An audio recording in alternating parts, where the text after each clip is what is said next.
Hi friends, welcome back to another episode of Generation Tech. My name is Alan, and today we continue our Clone Wars history series. We're in the second year of the war. It's 21 BBY. In our last episode, we went to Mandalore, where corruption and war caused a massive increase in prices for even the most basic supplies.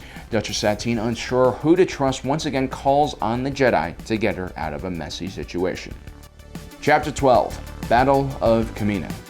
Kamino represents more than just a strategic target for the Separatists. It's also the homeworld of every clone trooper in the Grand Army of the Republic.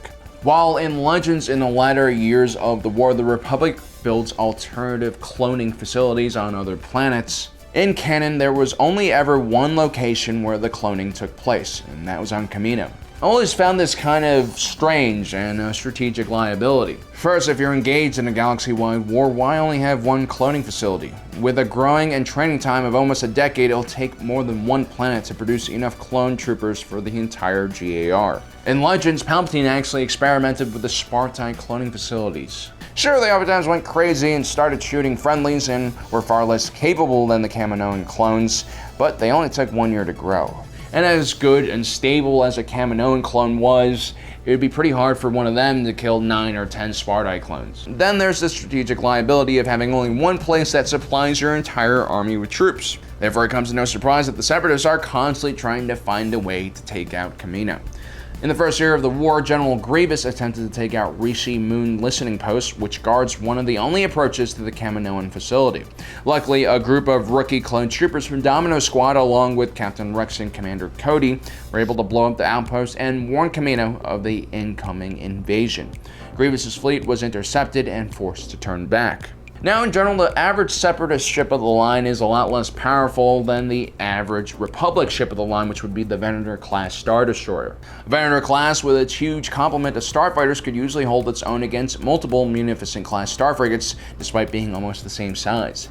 This design choice reflects the JR's decision to use highly trained clones instead of cheap battle droids deployed by the Separatists. This meant that the Separatists were all about misdirection and overwhelming the enemy with excessive numbers. This is also why the Separatists oftentimes tried to attack more places than the Republic could defend. The problem with Kamino was that a Republic fleet was permanently assigned to the planet, and therefore a Separatist fleet large enough to take Kamino out would be relatively hard to hide from Republic scouts.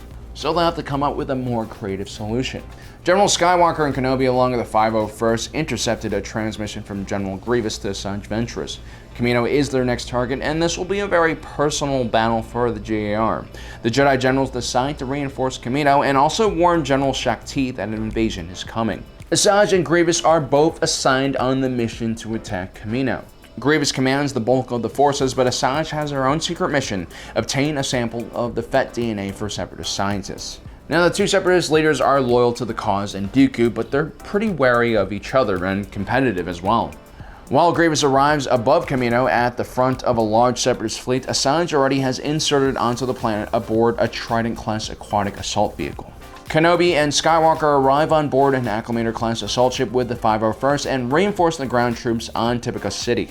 Hopefully the blockade in orbit will hold and the fighting will never reach the ground. The cloning center isn't the most durable place, and any battle that happens on it could cause irreversible damage to the cloning process. With their troops delivered, Anakin joins the massive Kamino defense fleet made up of a dozen Venator-class Star Destroyers. The Separatists arrive with their own fleet of 11 Munificent-class Star Frigates, 3 Recusant-class Destroyers, and Grievous' Providence-class Dreadnought. An impressive fleet, but probably not enough to break the Republic blockade, which also is reinforced by ground-based starfighters. Before the Separatist fleet can get close enough to the Republic fleet to exchange broadside attacks, the Republic Starfighter Command launches its own strafing attacks on the Separatist fleet. Led by Anakin in a Delta 7 Aether Sprite Interceptor, a sortie of Y-Wings, ARC-170s, and V-19s make quick work of the Separatist forces.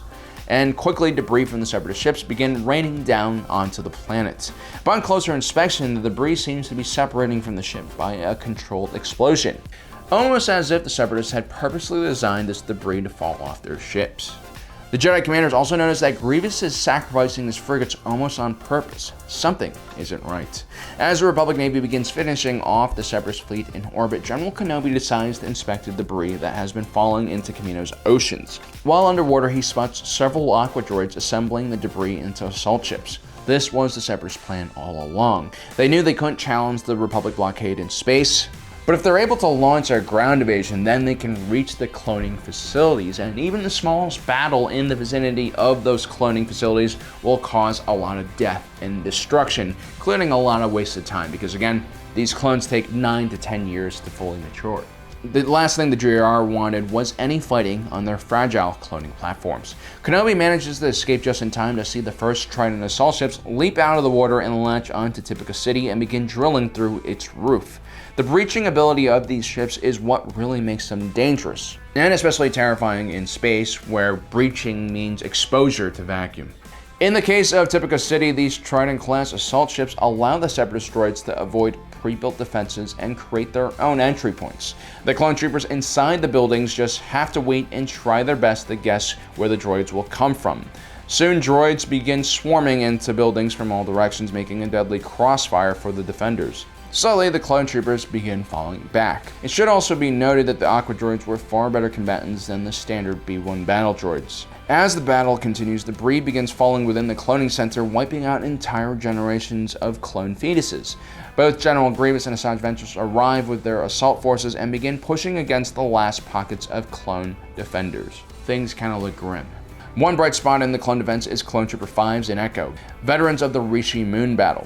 They were assigned to create a sniper position overlooking one of the main bridges connecting Tipica City. Although they were under heavy fire, they somehow managed to hold their own. Although the clone defense was quickly failing all across the city, the Separatist droids still didn't have enough droids to take over the entire city, and most of their assault landers were concentrated on one area near the main DNA chamber.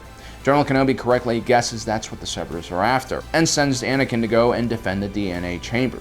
This is where Anakin finds Asajj Ventress breaking into the vault. Ventress was well versed in Form 2 Mikasi, a dueling form taught to her by Dooku. The Count had used it successfully against Anakin during the Battle of Geonosis, but Asajj isn't quite at Dooku's level, and Anakin has improved much since he lost his arm against Dooku, and quickly Asajj finds herself on the defensive, trying to escape with the Fett DNA. Meanwhile, General Grievous faces off with Obi Wan Kenobi. The cyborg's multiple limbs and lightsabers give him the upper hand initially against Kenobi, but the Jedi's force powers prove to be too much for him. And as we all know, the reason Grievous has survived so many battles is because he always knows when to run away. Nearby, a group of clones link up with a group of clone cadets. The Separatist droids have made it all the way into the barracks, and they have nowhere to run now. They raid a nearby armory and put together a quick defense in one of the cadets' sleeping areas. While the older clone troopers hold position on the ground level, the clone cadets are waiting to ambush the droids from above in the sleeping pods. It's an exposed position, but ultimately a good gamble, as the droids are easily destroyed in the crossfire between the two groups of clones. Meanwhile, outside of Tipica City, the clone advance is gradually starting to slow down. Republic anti-tank teams with rocket launchers begin taking down the Trident-class assault ships. Reinforcements from other parts of the city arrive and begin pushing the droids back. Asajj has managed to escape out of the DNA chamber. Before she can make a clean escape, she loses the Fett DNA and is cornered by a group of clones and General Skywalker. But before Anakin can execute her, Grievous comes out of nowhere and scoops her up. The battle is over and the Republic is once again victorious. The Separatists fail to get the Fett DNA, and the damage to the cloning facilities is minimal. Echoes and Fives prove themselves in combat and are promoted by Captain Rex and become ARC troopers. The Separatists took a big gamble during this battle. They had a very concentrated assault, which was pretty creative in their defense, and it almost did succeed. But unfortunately, when the clones are fighting with home field advantage, especially on their home planet, it's very hard to defeat them, as witnessed with the clone cadets, Fives, Echoes, and Captain Rex. Anyway, guys, I hope you enjoyed this episode. Don't forget to subscribe and hit that notification button so you don't miss out on the rest of our Clone Wars history series. And as usual, thanks for joining us today. If you're watching this, you are Generation Tech.